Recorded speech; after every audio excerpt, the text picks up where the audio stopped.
topic, we know something's crazy here. This is crazy what's going on right now. And the people who are like, this is normal, you look at them like, how could you think that? How could you think that this is normal? This is not normal. What we're living through, we're living through some mass destruction of institutions, and we will get to experience, hopefully soon, the rebuilding of something even better. But in the meantime, it's crazy town, and we need to practice sanity, which means practicing inner well-being and harmony and properly functioning, like being a highly functioning, healthy human being, even in an insane world. So today our topic is real life. There is a trend in our society against living real life experiences, real connection, real coffee talk, real socializing. And we know why. We don't have to tell you why. That's because social media is so powerful. People's phones are so addictive. And it has driven people into isolation. People are more isolated than ever. There's a loneliness epidemic. And I think we're at this critical point where people are switching the other way. They are remembering how real life is good. And not only is real life good because we're the Staying Sane podcast, real life is where you get your sanity. It's from real human connection. Even though we know we're over on the internet right now, that's how we're getting the message out. We know there's a bit of a twist and irony there. Yeah, and this is precisely an important point we're here to make today, which is we're not in any way disparaging all the good connection that having relationships that are mediated through the internet is a benefit to our lives. But there's this awareness. We need to be, I'm getting feedback from you, Albert. I'm turning down my sound right now. Thank you. It's better. It's fixed. We need to have a balance of being on things like softball leagues again. Like it used to be, like all of our parents had like their hobbies. They went to the club. Like my grandparents went to the VFW and the Knights of Columbus. My mom had her bowling league and my dad was into line dancing. Like everybody, all adults, like had their things. And then those things have increasingly become sitting around watching TV, scrolling on your phone alone, or playing video games, or some other like it's something like that. Like we want to get back to fucking kickball leagues and bowling and good human community. Yeah, I think that we've experienced a steady erosion where if you think about it, people who run like clubs or sports groups or hangout associations of any kind have watched them sort of shrink and become less popular, and to our detriment. We have now found out what that does. That creates the loneliness epidemic. You described this interesting thing that we've developed a whole bunch of habits that make us less social. You pointed out that sometimes when people are in their checkout line, even though they're dealing with a human being sometimes, and less so now because they have mechanical checkout lines, that people are sometimes on their phones. They don't look at the person who is doing the work to check them out. But that's just sort of, that's not the end of the world, but that's a sort of symptom of a larger problem that we're all in our own electronic universe and we are not connecting with people. And that is why we are going insane. This is the hypothesis. And what we like to do is present a solution pretty quickly because it's so easy to just get like lost in the feedback loop of like, oh my God, things are so weird and so crazy and so bad and so dangerous that I'm scared, and what's happening to the world and what's wrong with people. Like you can just keep commenting on it, and you're just going to find more and more to see. And it's like, it's sickening. It's a sickness. The return to health and sanity is like, okay, I got it. Right. Not like that. So then like what instead? Let me turn my focus to, if I know not like that, then what does the opposite look like? What does the health generating, society, community building way of being look like? And let me really ponder that one with the same intensity of like, Donald Trump posted a video putting poop on Americans. It's like, oh my God. That's so fucking extreme. We need to think about it, talk about it, realize the weight of it, and in equal measure, instead of sending myself into that path of sickness and insanity, okay, let me like ask my neighbor if he needs help raking his leaves. But people don't even have that kind of interaction because we all have, there's people who do that. I pay an HOA, or there's my landscapers. I don't rake my leaves. And if I did, I'd be blowing them. And everybody in my neighborhood would hate me because nobody likes the sound of a leaf blower. So those are your options. Or you get a rake and we become like a Zen society. I mean, dare to dream. There are communities in the world. There are places in Japan, like these more Zen way of being. And these people live to like 100 and they're like fishing and gutting fish on the edge of a boat and feeding their families at the age of 99. Like they're working and contributing the whole way through. And they're like maxing out on our assessments of inner well-being and health. Like these people are thriving. Why do we collectively as a culture, Western culture, have this belief that we can't be Well, closer to a utopian world? maybe we should start at the beginning or early. So just to remind people, this is the Staying Sane podcast. I'm joined by Cassandra McLean, hypnotherapist, myself, Albert Nurnberg, hypnotherapist. We discuss every week the sanity, the sanity problem in our world, that people feel like they are losing it. But it makes sense that we are losing it. And let me throw out some really good reasons. One, we are a profoundly social animal, and we underestimate that, meaning we for the last 20 years, we've become less and less social. We connect by email, we stare at our phones, people don't go out as much, people don't socialize, they don't drink as much, which might be neither here nor there. And because of that, there's been an erosion of all social contact. People are more lonely, they're more isolated. I was struck by this idea that maybe 20 years ago, we all knew somebody who was obviously an isolated individual. They're somebody who maybe all they did was play computer games, and that's all they did, and they didn't connect. And we thought, oh, what a weird person. That's not healthy. That's not good. But what's happening is that now we're all like that. And so it's normal. It's been normalized to spend an enormous amounts of time on your And for phone. some reason, we think that normal means good and right and healthy. It's normal. Yes. Everybody does it, so it's fine. No, Yes. it's not. It's And it's not worse good. because everybody's doing it. Yes. Yes. And this is creating a social crisis, and it is only going to get worse with AI, because AI is better at seducing you to connect, to talking to Chat GPT or whatever chat system you use. So there's more and more reasons to be less social and I fake. disagree with you here. Sorry, go ahead. I disagree with you. I Go think ahead, we're disagree getting with to me. the breaking point where, because AI slop is already taking over, like, I'm like, Facebook is ruined. It used to be things that I thought were real. And I didn't know at the time, in that distant past where everything that I saw was obviously unquestionably real. Of how else would it exist? It happened, it's real. Now we're in a completely different paradigm where, I don't know, did that dog really scare off the bear that was about to catch that toddler? It No, it looks did like not. it did that. No. Videos have you seen of dogs chasing off bears? Have you seen this? It was like a Yeah. mimetic, yeah, slop, Yeah. right? Or, And or, so or it was cats like, cats rescuing babies from mountain lions. There's a whole bunch of them. And yeah, absolutely. And this epidemic of fakery. And it's funny because I think I wrote about this recently called I wrote a piece called Everything is Fake. And I started to feel like this epidemic of fakery has no solution, because things are just getting faker and faker. But there is a solution. The solution is go back to real life. this is Go what we're back. here to say. Yeah. So what do we mean? What would we mean by that? What does going back to real life mean? So, one small practice that I have taken up somewhat recently is leaving my phone in my car when I run an errand.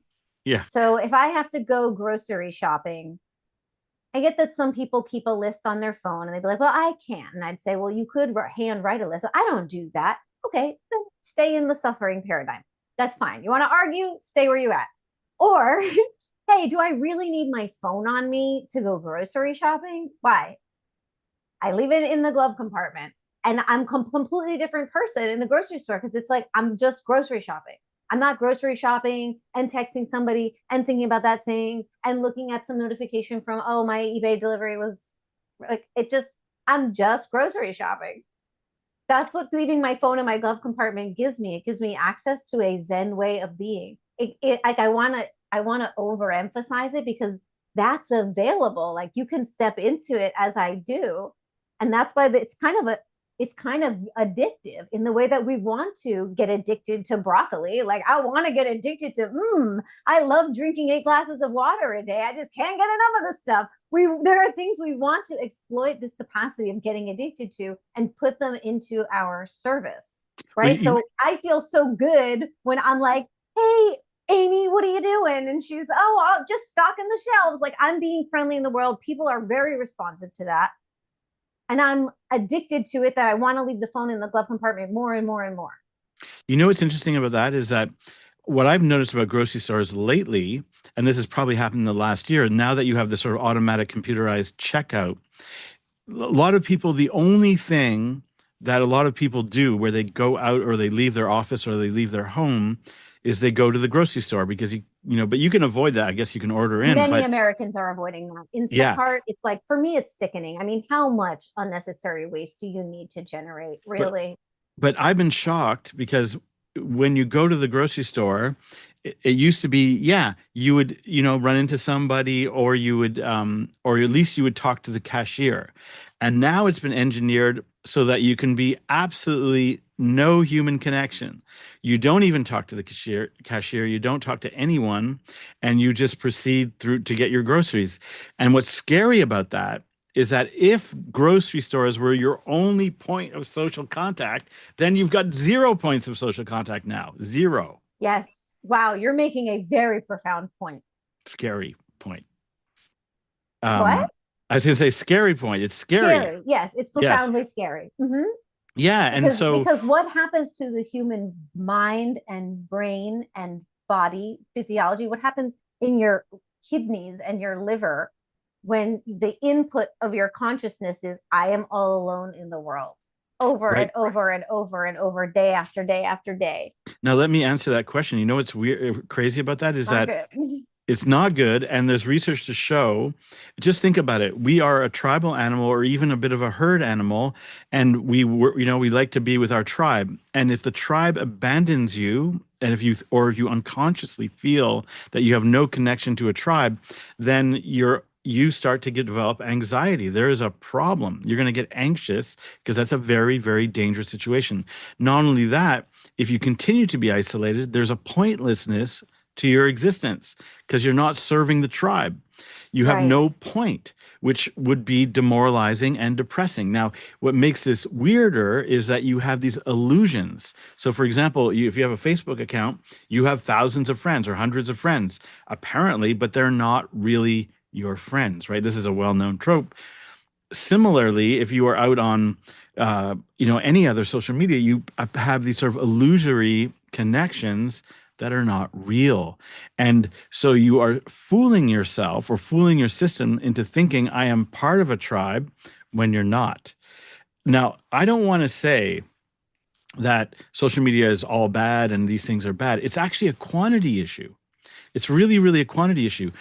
Sure, it's great that you have Facebook friends. That's wonderful. It's great you have social media connections. It's that when it happens to the exclusion of real connection, that's the big problem. That's the issue. So it's gone so far that we need to go back the other way. And it's in the zeitgeist. We're talking about this today because we know it's in the zeitgeist that everyone's talking about IRL in real life. And we're actually talking about using internet slang.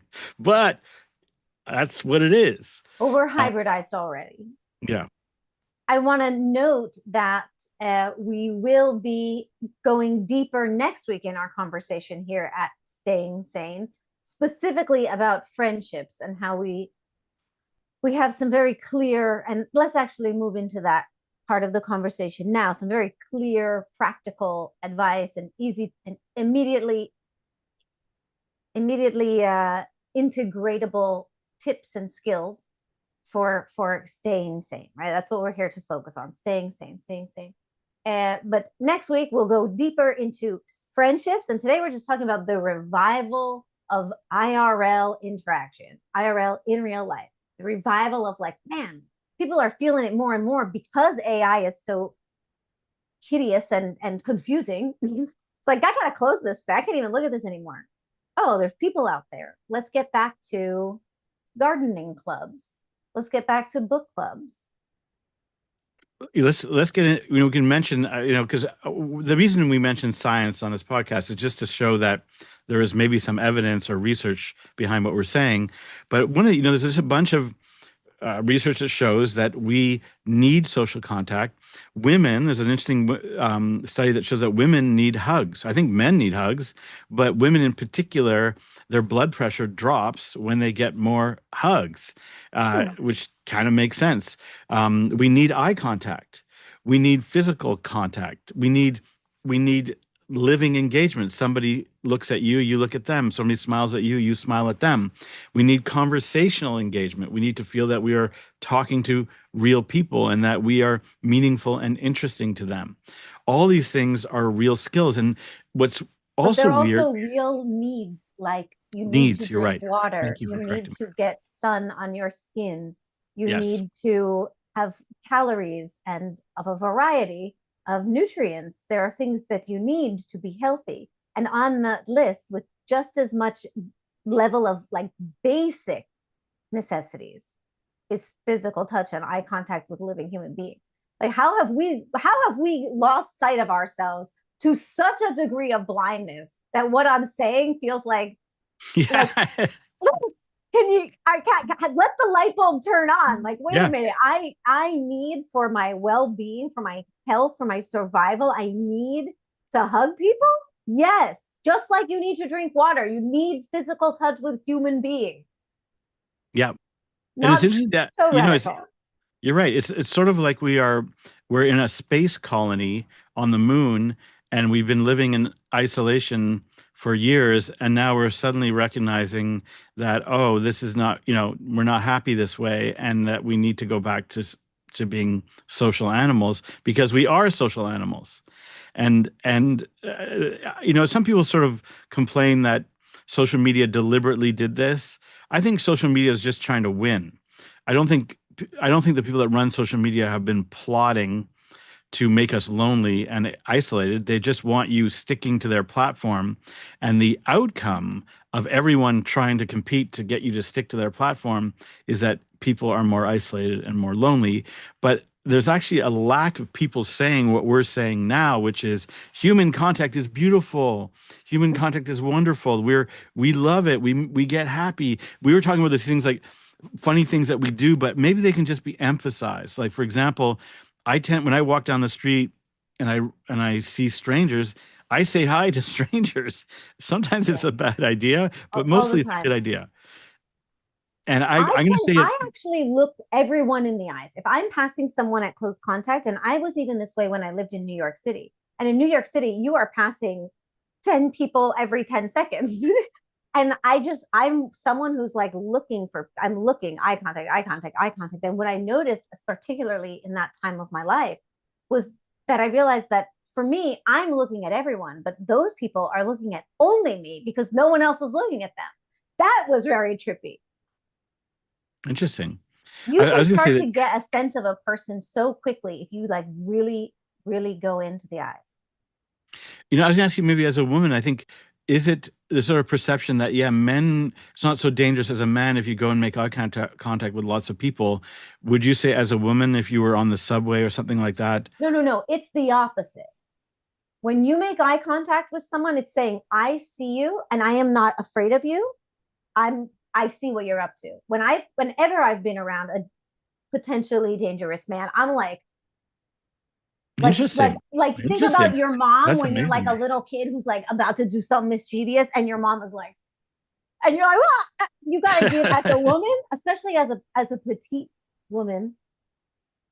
I'm this is my greatest defense, is if I can scare the shit out of that guy with just a look, that's my best defense. Because if that doesn't keep him off, I really don't, I don't have so much weight behind my physical punch. I got to give a eye contact punch Get away from me. And it But works. so wouldn't people play devil's advocate? Some people would say making eye contact in different places with strangers invites danger.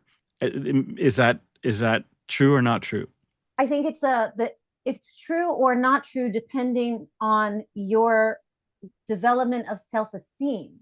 Like I'm possessing myself such that I know I can pull off looking at somebody. Like if someone is a little creepy or a little dangerous, I will not act like prey. Okay. When there's a predator in the wild, they look for prey. They're looking for the gazelle with the limb. That's easy lunch, right? You'd never want to act like easy lunch. So you don't go, oh, I hope he doesn't see me. He's looking at you. So you have no choice but to turn and face the world. Now, what I have found, as you know, it seems like this is like a mini interview of like my memoir of eye contact, but I have a lot to say on this because it's something I've really developed from a young age and with a lot of awareness of what I'm doing when I'm doing this. Uh, there's not a lot of predators out there, really. There's not. I am prey. Okay, I'm 100-pound little woman. I'm built for if I was, I'm taking an honest sampling of at this point, thousands of people that I've crossed paths with and looking people in the eyes when I approach, like I'm just looking at the world. I'm not approaching everybody like a eye contact punch or whatever crazy thing I said when you were suggesting, well, what if there's somebody dangerous out there? Is it dangerous for you to look at them? No, it's safer for you to look at them. Intriguing. That's a survival tip for real. I find that's, I mean, I'd say the same thing for me that when I'm in a dangerous town, which I am in dangerous towns sometimes, I generally make contact. But I make confident eye contact. And I find that that creates a feeling I might be fooling myself, but I'm still alive. And that it creates safety. So it's very, like being socially engaged. It is also, it's interesting. If you look at cities that are famously safer, uh, so, for example, Montreal is famous as a city that's actually safe for women, though not I don't think everyone would agree, but it has this very strong street culture. People all look at each other; they're very social, and you have this sense like, yes, there are creepy events, but there's a sense that the village is looking after you. If something happens, there's people around; they'll do something. And I find New York is that way too. My experience in New York is that's how New York is. Yeah, there's plenty of weird people in New York, but if something weird starts happening to somebody, actually in New York City, there's likely to be an intervention fairly quickly. Now, I don't know if that's true on the subway, but in a lot of places it's that way. So what I'm saying is that the village should and actually does protect people. Same thing. Portugal is an example of this too. Portugal is considered to be a very safe city to be out and about. Safe country to The be whole out and country about. has a reputation for safety. Yeah, statistical reputation for safety. Sorry, and but I think it's the same thing. It's because everybody's out, everybody's looking at each other, everybody's kind of in contact. If something happens, people know. I think there's a safety factor to. There's a term for it, but when people are more social, and that is underestimated because people instead are taught like carry a gun or hide or those strategies, but those strategies don't necessarily make you safer. I think this is a very important conversation about how do we create a safe society through simple things like looking each other in the eyes.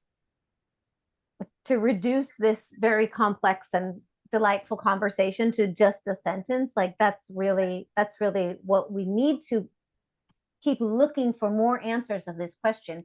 How do we create a safe society? How do we create a sane society? How do we create a healthy society? How do we make a 180-degree turn from, I mean, I talk to a lot of people and there seems to be a consensus like we are headed towards dystopian times. Dystopian, like fucked up the stuff of sci-fi movies and novels, like it's getting bad. Okay. Again, we've said, look, we can look at that and be mesmerized by it because it's so ugly, it's sublime, it's just like it's terrifying and like And what if is happening in the world. Or we can break that spell and deliberately turn our attention to how could we, if we had the power to do so, because we do, yeah, you know what I'm how saying, could but we create a healthy world, a what happy you world, a better world than this? I think your point too is that it feels inevitable, meaning the feeling of AI taking everything over and that AI artificiality and deceit running the internet right now, there's a feeling of, oh, it's just going to get worse. There's nothing that we can do. Nobody has really good answers for it. Well, there is this really clear answer. The answer is take a break, get off the internet. Because everyone's like trying to solve the problem within the internet. Within the internet, I don't know if there's an immediate solution, but the answer is get off the internet and go hug somebody. Go for a coffee, um, see your friends, join a club, be social. That is the solution. And you know what's interesting too? People go like, we're not saying one or the other. We're not saying like close down Instagram and go out for coffee. We're saying no, just put Instagram away for a while and go And for when you coffee. go for coffee, leave your phone in the glove compartment, in the car. When you I have also coffee with your friend, just have coffee with that one friend. Can you I go to I I think there's maybe new norms and customs needed because I went for coffee with somebody who had their phone up, and I remember looking at them, meaning that they're watching their notifications, and so I very clearly put my phone down, upside down, so the screen's not visible. Like that just should be standard. If you're hanging out with people, you don't leave your phone up. not Uh, even out, let alone face down? No, it's away and it's silence. yeah, yeah, And phone should be even, silent. proper manners would be because sometimes you can't have your phone completely silenced. Let's say you and I are meeting for lunch, and I say, "Hey, Albert, I just want to let you know my kid might need me to pick him up after his soccer practice. So if my phone rings, I'm only going to get it if it's him." Like that's actually manners. And then you go, "Oh, okay. So if my phone does ring, which I think it might, I can look at it. If I need to get it, we have an understanding. I've demonstrated that I respect you and that I respect our time." And that is one of the even, chunking down, right? These micro levels of what are the fundamental building blocks of how we communicate with one another. They've been not great lately. Let's replace it with something better. It's, can I articulate, hey, I'm really glad we're having lunch because I know your time's really important and so is mine, but you're an important person to me, and it's just great to spend time with you. I think there's a whole bunch of because technology is changing us so quickly and things are changing fast that new norms are needed. And we need to remind people ourselves too, obviously, of the value of courtesy and human connection. And yeah, especially with phones. Phones really undermine. Like I've really had that experience traveling recently where I met people who were really like good at connecting and then people who were half with their phones. And I think they kind of need an intervention. Somebody needs to tell them, "Hey, you gotta put your phone down." Um, Mm. and especially when you're talking to me, maybe people need to feel empowered to say, "Hey, I'm not gonna hang out with you if you're half with your phone half the time." And this can Not, be I some. mean, even 10% is too much. Forget half. Even 5% is too much. Fucking be with me. That's what we're here to do. You have that thing with you all the time. You go to sleep with it, you wake up with it, you sit on the toilet with it. We're having this one lunch. Can you just be with me? That's interesting because I think somebody's listening to this and they're going to be like, "That feels weird. I don't know how to feel about that." But Let it yeah, in, baby. Let it in. This is the voice yeah. of wisdom. We need to return to really having deep, meaningful relationships with other people. And that those relationships are built on deep respect. I see you. I recognize you, all that you are, all that you can be. I'm honored to be a part of your life. I'm grateful that you're a part of mine. That's why I'm here with you. Not to look at the same fucking shit on Instagram that I was just looking at for the last 5 hours. By the way, this is a time where I remind people that some of the research on why screens are addictive is this illusion that there's something new. And I found this very useful, meaning when people are sitting there and they have their phone up and they see that there's notifications, they have an illusion like something new is happening, something new that I need to know about, when in fact it's probably just the same old slop as before. That's the real effect. Sometimes I've often asked this question, like, what did you really do on your phone today? What did you really do? Look, I know that sometimes people do a lot of things on their phones, but often it is nothing. You did nothing on your phone, but you spent all that time isolating yourself from people that love you, that care about you, who want to know you. Well, no, that goes a step too far, because that person, that hypothetical person who you're speaking to right now, is going to say nobody loves me. Well, Who am that's I the going to end call? I don't result. have any friends. I don't get along with my family. They don't like me. I don't have anybody. I've always struggled. I have social anxiety. I have anxiety. That person's not just going to give up that identity that they are unlovable and unwanted in the world like that because we told them to get on a basketball league or go to the YMCA, right? Like, this is why we have hypnotherapy, because that, if you're someone who might have some version of that reaction that I just mocked, you need a deeper level of therapy, because you're really resistant to letting love in. And if you're resistant to letting love in, you will succeed. You will keep love out of yourself and your life, and you will suffer for it. And we are suffering now. I'm watching some of the Instagram comments, and somebody's written multi-armed bandit. This is the Hey, Chris. concept that all engagement is built upon. Is that meaning? Is that like the phone is like a slot machine that is engaging you at all levels? Is that I'm not sure I understand, but that kind Googling of, it right now. The multi-armed bandit problem is a yeah. reinforcement learning challenge of balancing exploration, trying different options, and choosing, exploitation, choosing the best performing option to maximize rewards over time. A reinforcement learning challenge of balancing exploration, trying new things, with exploitation, choosing the best performing option. Okay, I think you got it right apparently. I think Chris is smarter than me. I don't know what that means. Hey, you should be doing the I podcast, kind not of us. get it, but I'm like, ooh, that seems deeper than I can access at this particular moment in time. Yeah, yeah, I'm a bit mystified too. But But I've anyways, heard about what you said, the slot machine effect. yeah, just this kind of feeling of false stimulation through the phone that's become more stimulating. I mean, the latest thing I find is ChatGPT. It used Glad to you're be here, that Chris. you would be like fascinated by your notifications and your texts, etc. But now you have this other factor, which is that you can talk to or ask ChatGPT um, that questions, and it becomes part of the conversation. Now sometimes that's a use. This is what I want to say too, is that a lot of the things that social media or computers or phones or whatever do for us, they're not in themselves bad. It's a quantity issue. It's the fact that you're not having normal conversations and you're relying on ChatGPT. That's the problem. It's the amount of time you dedicate to your phone versus the amount of time you dedicate to people in your life.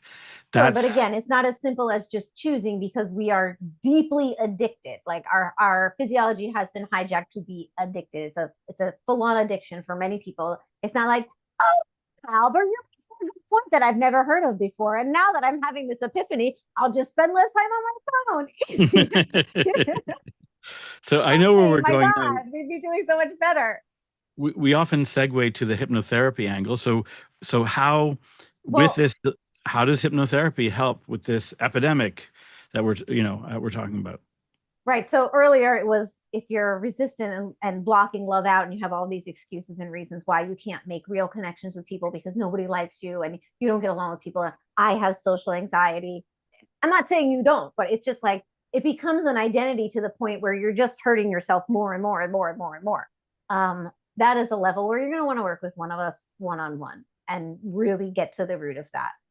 But Can I short of can I give an something so example? extreme, Because you said get to the root of it. I just want to give people an example why it's useful to get to the yeah. root. A lot of times people blame themselves for things that are happening society wide. So, for example, if you feel lonely, a lot of people go, "Oh, I'm some kind of loser. I'm lonely because, but no, this is a massive trend that almost everybody feels. Like a lot of people feel that they've been made lonely by something that's happening in society. So when you have integrated it as, oh, I'm a kind of loser, that's why I'm lonely, that is not a healthy thing to hold. That's why you do hypnotherapy, but you go deep and recognize I didn't do anything. I just have followed along and I've got my phone and my internet and everything else. And now, if I recognize that I'm not bad for doing this, I can look for solutions and answers. Yeah, we want to get shame out of the equation as quickly and fast and powerfully as possible. We got to get shame out. There's nothing to be ashamed of. You have nothing to be ashamed of. Anything you've done, anything you're still doing, anything anybody has ever done to you, there's nothing to be ashamed of. You want to just start to access feeling good about yourself for now choosing to do something about it. That for me is one of the key shifts I'm making in people who come to me with, I don't even really want to talk about it. I want therapy for it, but it's uncomfortable for me to even talk about it. Now, I say, of course, we can do content-free hypnosis. I'm not going to make you tell me anything. But more importantly, the reason it's uncomfortable for you to even talk about, even in the safe space of professional therapy you're paying for, you're still like, I don't want to talk about it here because the shame attached to it is so deep. But you have nothing to be ashamed of. Just feel good that there's consequences of things that sometimes they're things we did. And then the things that were done to us and all of that, there's consequences. Once you decide, now I'm doing something about it and I'm gonna heal this and resolve these things that came, these negative consequences that I don't want to live with anymore.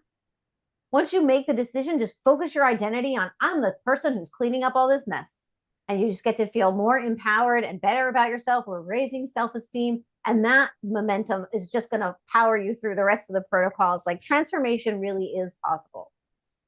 Yeah, well explained. I think one is not blaming yourself, moving on to action, and then hypnotherapy, in a sense, is a programming language, or can be a programming language. I'll give it an interesting example. We were actually talking about people about nail biting. So nail biting is a very common habit, and it's usually because people are soothing themselves. They have a little bit of nervousness or anxiety. They soothe themselves by biting their nails. It's not a healthy habit. So how do you fix that? Well, you don't go, oh, you're a bad person for biting your nails, because that's shaming and also maybe not even helpful. But two, you go, what are you trying to do? You're just trying to soothe and feel better. Well, how do you soothe? Maybe you, for example, just breathing, taking nice, deep, healthy breaths is soothing. There's other principles, EFT, there's self-hypnosis. There's a whole bunch of ways to soothe your way out of a bad habit. And similarly, if you're feeling like I'm too addicted to my phone, you can actually soothe yourself. Like, the reason I'm so excited about this turning over your phone business is I've made it into a thing. Like, I've made it into a thing where I sit down with somebody, I point out that I'm enjoying like being with you, and I turn over my phone as an act of respect. Right? I'm just different. We have a slightly different pattern, but that's the way I do it. And it's become like a ritual. Turning over the phone is saying, I Oh, am you're here saying you're for making a bit of a you. show of it. That's You're right. making sure that your person That's sees that right. you're doing this. That's right. I'm here for you. That's why I'm turning over my phone. And I find Oh, see, I'm this is, putting my phone in my purse or again, leaving it even in the car. yeah. Imagine, okay, so you want to make that statement to your dinner companion, let's say. You want them to see you turning your phone over, and that's me signaling. I'm making a clear signal, animal to animal. That's my sign of respect. Because you know how it feels to be in that position, you've at some point witnessed someone in your life do that and it touched you. You were like, oh, nice, I got it. And okay, I'm going to do that forward. Now, how does it feel when you come to meet me for lunch and I go, I left my phone in the car. I'm just here with you. It's like 10 times juicier. Yeah. Well, then you say, I'm so looking forward to you. I didn't even bring my phone, or I turned my, I didn't even charge my phone, What but kind of yeah. dopamine boost is that to give your friends, right? I, I just think that often we end up in lots of social engagements with our phones, and we're looking at our phones. That's why I find this empowering, like turn it over. But yeah, I think what's interesting is maybe other people have their own techniques, and this is going to become more ritualized, in my opinion, where people will make these efforts to show that they are socially engaged. Um, Sure. Yeah, it's a new etiquette that can be born. I'd like to wrap up with maybe let's just give some rapid fire tips, like friendliness tips, how to be more friendly and connecting with the people around you. If it's not, something like Albert and I are both super friendly, outgoing people. We don't, Not but always, I not think always. but yeah, but you can be, and you Yeah. often are, as I am. Sure, not always, No, I but want to be. I'm not always able to do it, but I want interesting. to be that. Yeah. Huh. Interesting. Interesting. Yeah, same. Of course. We're human beings.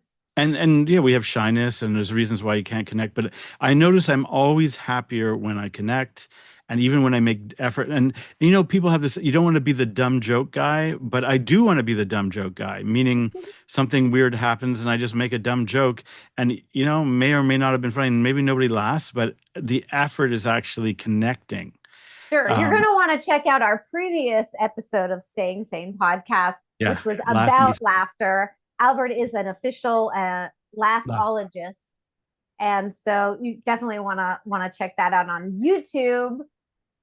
This is the Staying Sane podcast, and today we're talking about the revival of IRL interactions, the revival, the return of people realizing, hey, we're like way too disconnected. I'm ready to start connecting again with people in a normal way, like a normal, healthy society. People like know their neighbors' names and have things like block parties. Like that's a healthy, functioning world. Not everybody's sitting in their own box looking at their other box. So how do we get back IRL? Let's rapid fire off some tips, right? I said a whole bunch I'll in the just beginning, right? Like bowling league, join the YMCA, running clubs. What else you got? Well, what's interesting is that I'm part of a cold swimming group, and I'm not everybody's into cold swimming. And but it's basically a bunch of us jump in Lake Ontario, and together. And but what's interesting about it is, so these people like we do breath work and we get all excited. We're gonna and we jump into a freezing lake, and it does seem insane. But what's In Canada. interesting in Canada, what's interesting about it is that when you see the group, because sometimes I've arrived late and I've seen what the group is doing, it's like a coffee clutch. People are sitting in the water, like neck deep in or shoulder deep in the water, and they're just chatting about like what's going on. And you realize that it's this thing that people need to sort of check in with people and feel part of something. And that even though ostensibly it's all about the cold water and being wild and, doing cold immersion, it's actually more about the social engagement. It's always more about the social engagement. Right.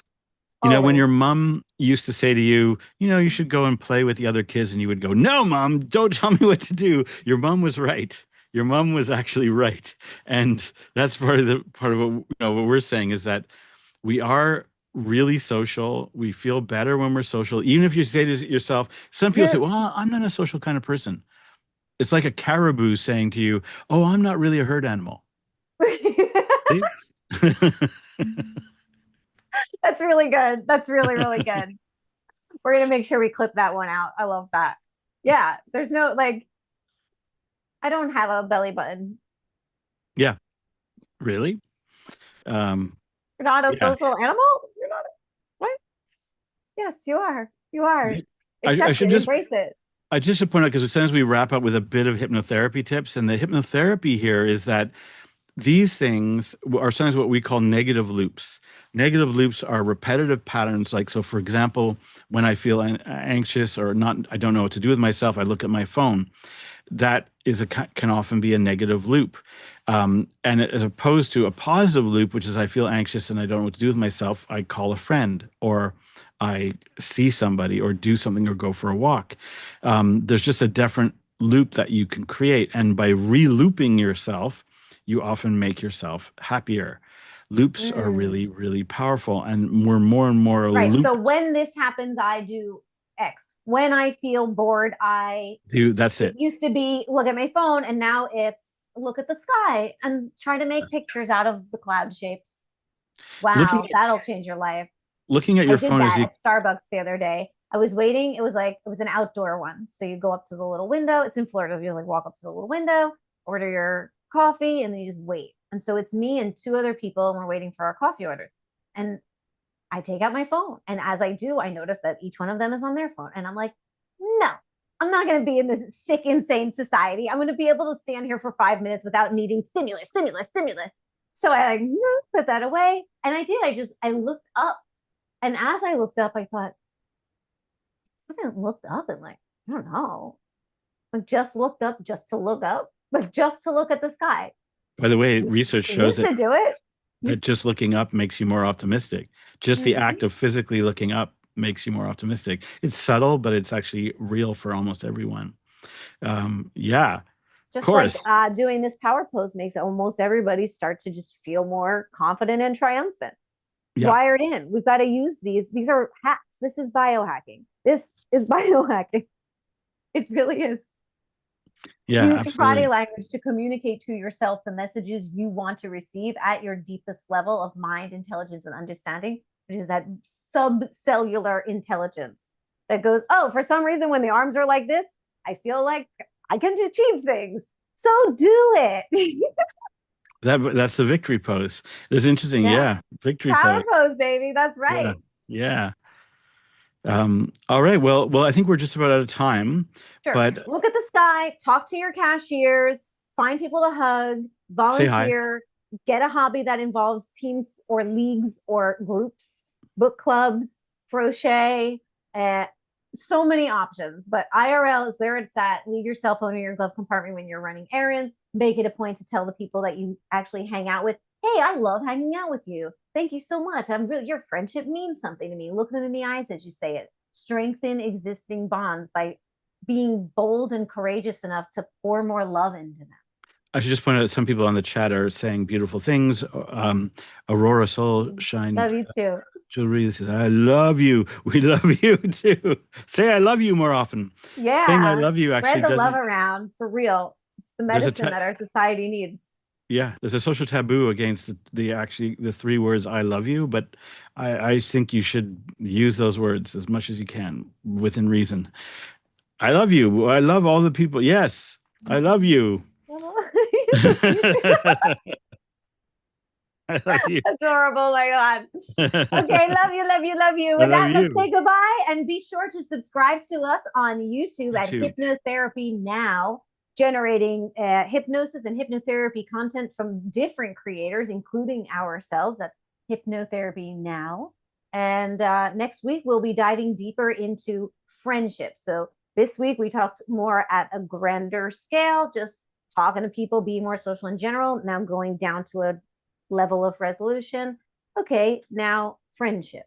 Next week, be sure to follow and subscribe to us, and you won't miss it.